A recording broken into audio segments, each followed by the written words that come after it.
Okay, so we're about to get started.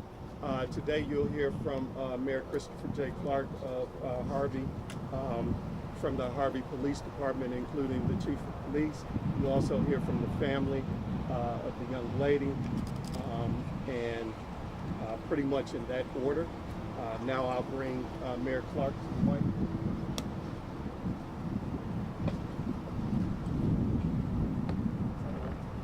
So what? Good morning. Thank you all for being here today. We stand here together this morning as a city shaken by the heartbreaking shooting of an 11-year-old Willow James, a child with her whole life ahead of her, harmed while simply riding home from school. As a father, a mayor, and a neighbor, I was devastated when I received that call that a young girl in our city had been caught in the crossfire of senseless gun violence. No child should ever have to recover from a gunshot wound. No child should ever have to even think about something like that, and no parent should ever have to watch their child fight to heal from something so preventable. Today, I can announce that an arrest has been made in connection with that horrific act. Thanks to the swift efforts by our Harvey Police Department and the Division of Criminal Investigation, a suspect is now in custody. A weapon believed to be used in the crime has been recovered and justice is in motion. But let me be clear, an arrest is not the end of this story. True justice is more than just a court date, and it's healing for Willow and her family. It's peace of mind to our residents, and it's a safer, stronger Harvey for every child that walks our streets. To Willow James's family, we are praying for you. We are walking beside you in this journey. And to our community, we must be united in ending the violence, not divided by blame or politics. That means refusing to use tragedies like this as talking points, and instead coming forward with information, holding each other accountable, and working hand in hand to make sure that our neighborhoods are safe. We will not be defined by violence, but we will be defined by how we respond. So thank you. And next I'd like to introduce our Harvey Police Chief, Chief Cameron Biddings.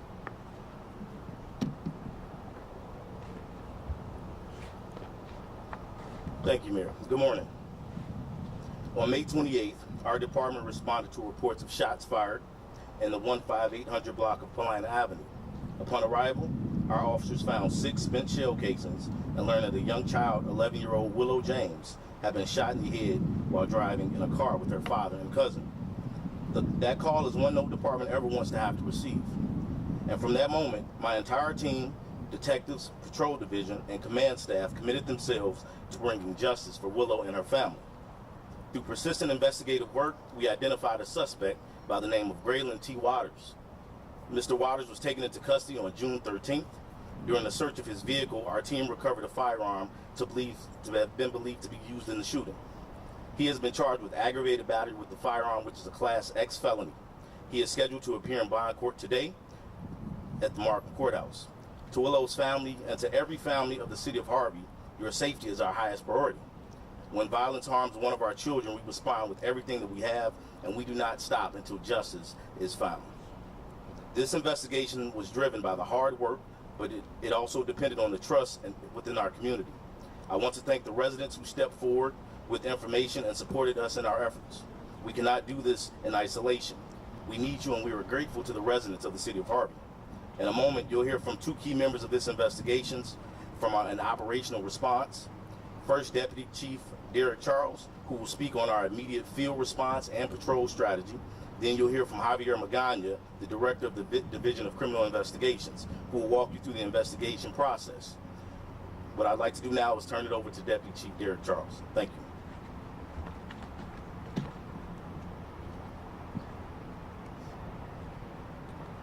Thank you, Chief. As the Chief stated, after receiving calls of shots fired in the area of 158 and Paulina, Harvey patrol officers immediately responded to the scene. Once the officers arrived and discovered several shell casings They were notified by dispatch that a possible victim had already arrived at Ingalls Hospital. An officer went to Ingalls and confirmed that there was a vehicle believed to be involved in the incident and a victim inside the emergency room. Officers secured both crime scenes and began canvassing the surrounding areas for witnesses and video footage. Harvey detectives also responded to both crime scenes and began their investigation. Director Magana and Detective Brazil combed through hours of video footage, identifying the suspect's vehicle within 3 hours of the incident, while Detective Baptiste, our juvenile detective, contacted the family of the victim to offer support services and updates. A short time later, the suspect's vehicle was located by the Lansing Police Department. The male driver was taken into custody, and both were transported back to Harvey Police Department for further investigation. Detectives identified the driver of the as Graylin Waters. During an interview, Waters admitted to driving the vehicle in question in the area of the shooting around the time of the incident. Detectives also processed Waters' vehicle and found a loaded handgun with ammunition that matched the ammunition recovered at the scene. This successful apprehension underscores the relentless commitment of the Harvey Police Department's patrol and investigation divisions, alongside our command staff who are actively engaged in patrolling our community daily. Our sergeants meticulously analyze data from calls for service to identify target areas for directed patrols and regularly conduct outdoor roll calls, demonstrating the professionalism, dedication, and structured approach of our police department to our community. I would like to commend the extraordinary efforts of the men and women of the Harvey Police Department's patrol and investigations divisions. Their swift, collaborative, and professional response led to this arrest. I would also like to express our sincere gratitude to the community for their unwavering support and cooperation throughout this investigation. Our thoughts and prayers remain with Willow, Ms. Nichols, and her family as they continue to heal from this traumatic event. We will continue to provide support and updates as this legal process unfolds. I'll now bring up Director Magana.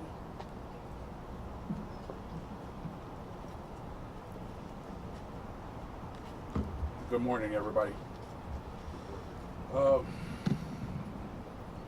May 28th, we were called to the block of 158 in Paulina for a shooting that happened. My detectives processed the scene, located 6 shell casings, 40 caliber casings. We learned that a juvenile was struck in the head by the bullet, one of the bullets. Our investigations, detectives started canvassing the area for video footage and also businesses. One of the nearby businesses had video shootings of the shooting, at which time we identified the vehicle used in the shooting was a red Mitsubishi Outlander. Through flock cameras, we located the plate on the vehicle. Subsequently, the vehicle was stopped in Lansing, Illinois, where Mr. Waters was arrested and transported to the police station.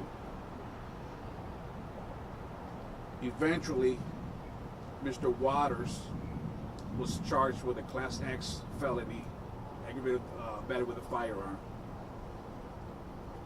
I want to thank the citizens of Harvey and the businesses for their cooperation in giving us video surveillance of the incident. I want to express my sincere condolences to the family, and I wish a speedy recovery on Miss Willow. I turn over this conference to the lawyer of the family.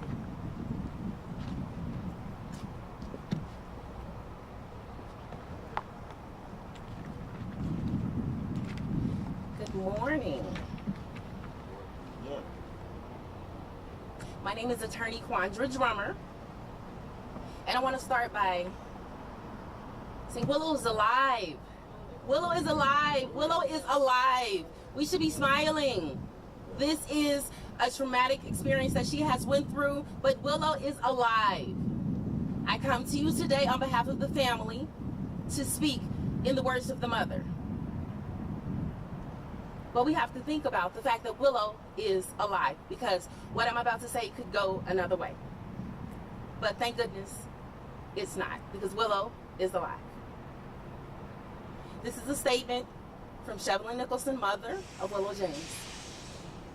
Before I begin, I want you to think of something when you were young, so precious and so dear to you, and you went to bed and you had it, but when you woke up, it was gone, and you spent the entire day looking for it, and you never found it.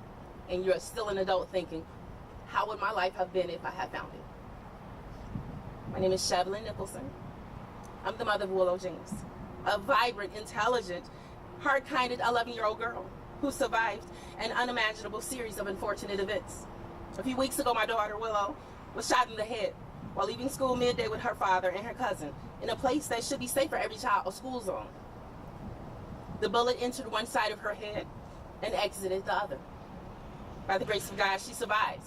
However, for this young child, survival is only the beginning of a new series of events. What followed has been a never-ending nightmare no child, parent, or family should have to endure. Our lives have been shattered. Willow, our young, all-around athlete with a promise to become a future star, now faces a long, uncertain road to recovery, physically, emotionally, and mentally. She suffered a trauma no child should have to carry. Her father, William, who witnessed the horror unfold, and her young cousin, Josiah, who sat just beside her, now living with a trauma they'll never forget. The weight of this pain has no expiration date. No family deserves this kind of agony, and no child should be caught in the crosshairs of a senseless violence, especially not in a school zone. We're grateful that the individual responsible for this violent and cowardly act has been apprehended. While no arrest can undo the damage done, this moment of accountability gives us a moment of peace and a starting point for justice. However, accountability is not enough. We're standing here today because what happened to Willow, it should never happen again. That's why we, as a family, are committed to turning our pain into purpose. In Willow's name, we would like to be invited to have a seat at the table. We want to work with local representatives and lawmakers to establish Willow's Law, a legislative effort that will enforce stricter penalties and enhance sentencing for violent crimes committed in and around designated school safety zones. School zones should be peaceful areas with a force field-like protection, not war zones riddled with aims for target practice. We want to give heartfelt thanks and appreciation to the Harvey Police Department for their vigilant, immediate, and determined response. We also want to give our gratitude to the state's attorney office, Mayor Clark, the Harvey's Commissioner Office, and to the many first responders and medical staff who handled this case with compassion, empathy, and urgency. To our families and friends, and every person who's lifted us up with prayers, messages, visits, words of encouragement, and acts of love and kindness, please hear me. My heart thanks you. I could not. Her dad could not. Her siblings could not move. Your love for Willow has pushed us to keep fighting and keep moving for her, because right now she cannot. We no longer feel alone in the fights against the struggles that she has endured this school year. Willow's a fighter. She's strong. She's a light. We will not rest until her light shines even brighter, and until every child in our community is protected with the force field-like protection and care that they deserve. From the bottom of our hearts, we thank you, and we ask that you please continue to stand with Willow. And remember, we would like to work on Willow's Law. Sincerely, Shevelyn Nicholson, on behalf of the James and Nicholson families. Thank you. Attorney, would you spell your first and last name for us, please? Yes, my first name is Quandra, Qwandra, and the last name is Drummer, like in a band, Drummer. Can we ask questions now? Sure. Can you talk about what what progress Willow has made, what she's doing, what are some of the things that she's the struggles that she may or may not be having? I mean, at first we were thought of positive prognosis for her recovery. Well, for an 11-year-old to have a bullet go from one side of the head to another, there is a journey. So what I can say is she's no longer just laying in the bed. She has moved on to a rehabilitative center, and she's able to do her daily workouts to get to a better place. But every day is going to be a heart-wrenching thing that an 11-year-old should not do. She should be getting ready for cheerleading practice or track, not what she is doing every day because of the trauma that she's endured. She is better than the first day, but every day is still going to be very hard for her. But each day is a bit better than the day before. What grade is she in again? She was in the 5th grade. Fifth grade. You talk about her being an athlete. You just briefly mentioned cheerleading and track. Talk to us more about this vibrant young lady that we're talking about. We have a cheerleader, track star, basketball, actress, singer, dancer. I mean, she hit all the points. That's why in the mom's speech, she said she's destined to be a star. Everyone she encounters, everyone who's been touched by a little bit of her life has been enriched. Everything that she tries to do, she does well. And it's not just in activities, it was in school as well. It is in school as well. Does she, you talk about her having siblings as well. Is she the youngest of how many, or is she the oldest, or does she kind of? She's youngest. Yeah. How many siblings? How many? Youngest of Here's 2 sisters. 2 sisters. 4 total. 4 total. No disrespect to you. You've been very eloquent and shared a lot of information with us. But is it possible for maybe one of the family members to just share their gratitude for the outpouring of support? Anything that they would like to share? We worked together to come up with what they wanted said, and it wasn't me preparing a speech. We worked for a while, waiting for the moment to be able to speak, and I was just a voice for them. Okay. I appreciate it. You No understand problem. I have to ask. No problem. I would like to ask the chief or the deputy chief a question about the actual apprehension and things like that. Is that possible? Yeah. Thank you, everyone. Did you get a chance to say everything you wanted to say? I did. That's right. Thank you so much. Good morning, chief. Good morning, Harvey. Okay, good. Evelyn from Channel 7, if you don't remember, it's been a while since we've spoken. Can you speak to have you been able to ascertain who the intended target was of this individual, and did he admit to the shooting, or what did he admit to? So we don't want to release too much information as this is still going through the courts. We did interview the subject. As I stated earlier, the subject did admit to being in the area of the shooting, around the time of the shooting. But that's all we're prepared to release at this present time. Can you say who was not the intended target? Can you share that with us? At this time, no. Was anyone in the car an intended target? At this time, we're not prepared to release that information. Is this individual known to you, the one who has been arrested as suspect? Yes, he is a Harvey resident.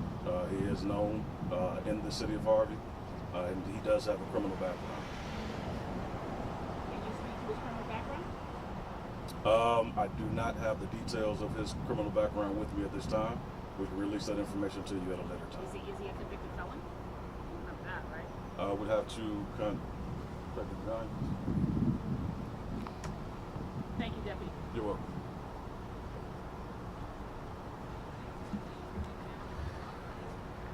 What's the question? What's the Oh, question? I was asking if this individual, this Braylon Waters, is he a convicted felon? And Criminal background. He's not a convicted felon. He does have a criminal background, and at this point, we don't have his background right now with us. Would you say, based off of the background and criminal history that you've seen, he's a person that shouldn't have been out, or? Well, we do know that he does not have a valid FOID card or a CCL, so he should have never had a weapon with him. We'll take a few more questions. They need to get to court, so can the mayor respond to a mayor? Are you available? All right, I'll let you guys go. Good morning, Mayor. Yes, Thank good you. morning. I think in your initial remarks, you alluded to having concern about, obviously, about your residents. What do you say to residents who are obviously now very concerned about safety? I mean, this is ridiculous that a kid and her dad can't drive from school home without bullets flying. What do you want to convey to area residents about their safety, especially now going into the summer months, and traditionally we've seen sometimes spikes in crime and violence during the summer months? Well, first, in the city of Harvey, we have seen a decrease in crime over the years, so we may want to make sure that we articulate that. As far as this particular event, we want everyone, of course, to be vigilant. You know, we are a community, and that's the important part that we need to convey here. The reason why we're here having this discussion today is because of community efforts, through our community, through our police department, through the efforts of the mayor's office, and through this proud family that stands with us. So it's so many people working together is what makes this happen. What we want to try to do, and we're hoping that people will see, is that the city of Harvey, while we have had challenges, we are getting better. And we are putting things in place to make sure that issues like this never happen again. And I just want to say on the side note that I stand with the family as far as creating a law, and I'll do whatever it is that I possibly can to help deal with these types of issues, especially when and if, hopefully never again, some type of violence will take place in these type of environments. Was he in the car? Oh, I was just going to ask you, was the suspect in the car by himself when the shooting happened? I believe he was in the vehicle by himself, correct? Yes, he was. He was in the vehicle by himself. Real quick, you know, there's always this narrative that's being pushed out here that crime is up in the city of Harvey. And I'm here today to state that crime is down in the city of Harvey. Statistically, we see that crime has decreased in our city. And today should be a day to celebrate that we've captured this individual, that we want to celebrate Willow and her recovery, and we want to highlight her recovery, and also that my team is doing everything that they can to make sure that our city is safe. This was an isolated incident, and my team is using all available resources and technology that the mayor's office has provided to our agency to make sure that we're doing everything to make sure that this type of incident does not occur again. So I just want to put that out there because I know everybody's using it, you know, likes to say that crime is up in the city of Harvey and it's down everywhere else. In the city of Harvey, crime is down. And we're going to continue to make sure this summer we have our officers out doing walk and talks. They're going to be out in different corridors throughout the city, in our business corridor and our residential corridor, so people can see our officers out there. My command staff and my team is also committed to being out there in the community so people can understand that we are part of the community. You know, this department has changed. We've changed the culture. We're changing the environment. And that's something that we stand on and we're proud of. Thank you.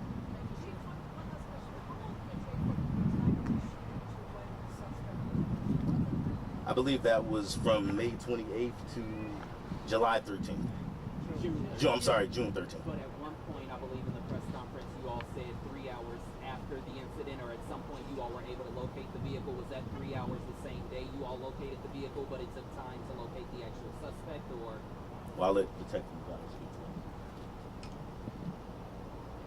The suspect was arrested in Lansing the next day at his sister's house. He was transferred to a station where he was interviewed. At that point, we did not have enough sufficient evidence to bring charges, being that we were trying to get a search warrant for his vehicle that was in our custody. Upon executing a search warrant, we did locate a loaded .40 caliber handgun, and the state attorney's office, they reviewed the case, look at video footage from the nearby businesses and residents, and they decided that it was enough to charge Mr. Waters with aggravated battery of a firearm. And that was the next one? That was, yes. You mentioned the license plate. Are you able to say how you were able to find it? Yes, the mayor and the chief, they brought in, it's called flock camera, and with that technology, we were able to get the license plates from their vehicle involved in the shooting. And subsequently, he came back to Mr. Waters. He was the registered owner.